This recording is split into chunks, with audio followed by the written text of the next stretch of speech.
Bonjour à tous et bienvenue sur la chaîne du temps libre, moi c'est Anso. Aujourd'hui on se retrouve pour une nouvelle vidéo. Je vais vous parler d'un tome 2.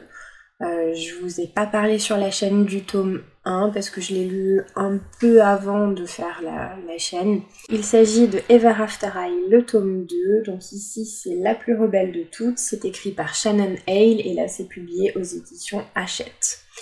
Alors la couverture est très sympa. C'est quelque chose que moi j'aime bien. Je pense que vous connaissez un peu le design d'Ever After High. Alors avec l'éclairage, c'est un peu compliqué de vous montrer. En fait, le design des filles me faisait un peu penser aux Bratz à l'époque.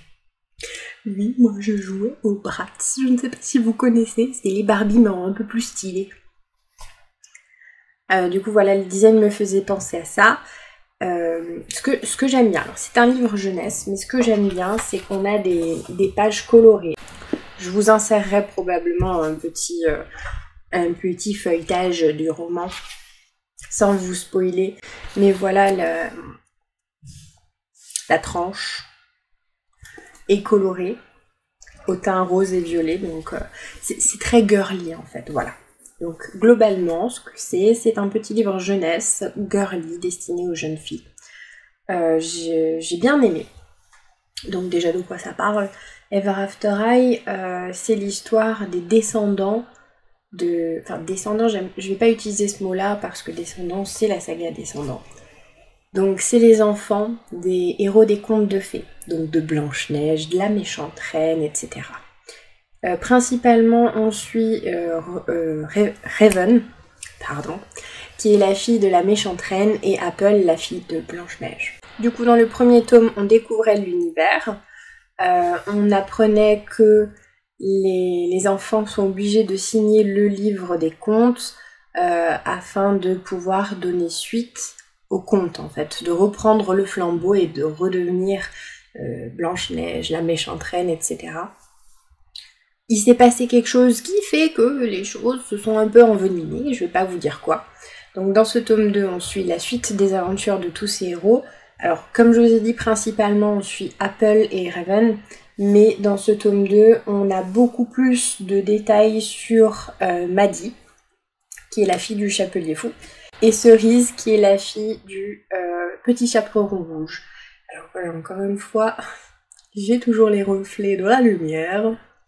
Vous m'excusez, on n'est pas encore au point avec le setup qui change aussi d'une vidéo à l'autre en fonction si c'est mon chéri ou si c'est moi qui tourne. Donc j'essaye de faire en sorte que vous n'ayez pas toujours les reflets, mais c'est compliqué.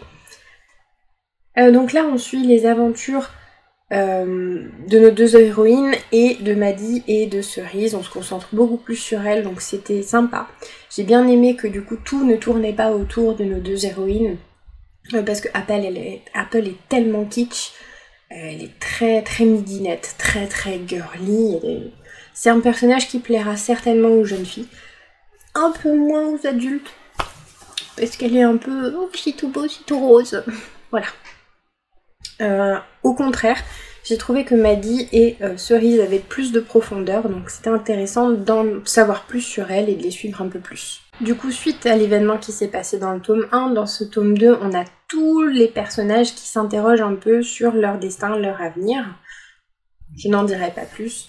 Mais on n'a pas juste Maddie et Cédar, hein, c'est vraiment tous les enfants de Ever After High qui commencent à se poser des questions et ça va entraîner plusieurs remises en question et une bêtise qui va finir par être résolue évidemment, mais qui va entraîner après le livre 3. Bon après c'est très jeunesse, voilà. Ça se lit bien, ça se lit vite, mais il faut pas en attendre grand chose non plus. Hein. Après je pense que au public visé ça doit énormément plaire.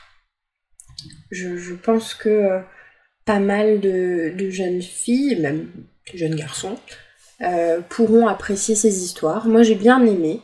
C'est pas quelque chose que je vais garder dans ma bibliothèque, mais c'était sympa à lire quand même. En dehors de tout ça, on a aussi une belle histoire d'amitié entre Apple et Raven. On le savait déjà dans le tome 1, on les découvrait déjà colocataires. Elles partagent la même chambre à Ever After High. Du coup, elle se lient d'amitié, c'est quand même assez rare, puisque Apple c'est Blanche-Neige et Raven c'est la méchante reine, enfin la future méchante reine. C'est quand même étrange, mais avant d'être les nouveaux personnages des contes, elles sont Apple et Raven et elles sont amies. Là, leur amitié suit son cours et malgré leurs différends, elles vont réussir à s'entendre. J'ai trouvé ça aussi intéressant parce que derrière, il y a une petite réflexion sur l'amitié en fait. On se rend compte que oui, on a beau être totalement en désaccord sur un sujet, mais s'il y a besoin qu'on travaille ensemble pour aider quelqu'un d'autre, on peut le faire et là, les filles vont le faire. Donc c'était sympa. Voilà, j'ai bien aimé ce petit livre jeunesse. Je vous le conseille si les livres très très jeunesse ne vous dérangent pas. Si vous préférez les romans plus ados, c'est peut-être pas la peine de vous y plonger parce que je pense pas que vous trouverez votre compte là-dedans en fait, tout simplement. Donc je le conseille si vous avez des enfants qui peuvent aimer ça.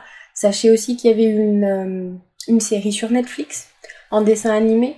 Donc si vos enfants regardent, n'hésitez pas à leur proposer les livres. C'est pas tout à fait les mêmes histoires, de mon souvenir parce que j'ai regardé. Mais du coup voilà, ça peut être aussi l'occasion d'apporter la lecture aux enfants. C'est pas plus mal. Sur ce, la vidéo est terminée, je vous remercie de l'avoir regardée et je vous dis à bientôt pour une nouvelle vidéo. Bye!